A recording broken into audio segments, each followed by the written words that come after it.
If you have 2 handrails available at home to go upstairs after your surgery, you will take your walker until you're able to reach onto a handrail before you move the walker off to the side. You will then push up with both hands and go up leading with your non-surgical leg.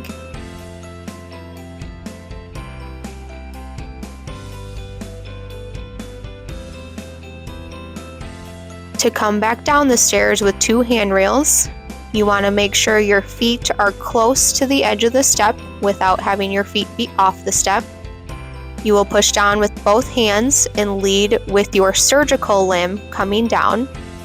It is more beneficial to have a second person available to get your walker in front of you once you reach the bottom step.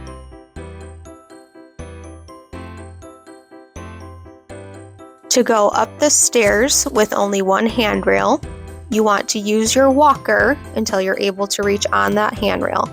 You may then move the walker off to the side. It is beneficial to have a second person available to hand you a cane. You're then going to push down on the handrail and on your cane. Your non-surgical limb will go up first, followed by cane and the surgical limb.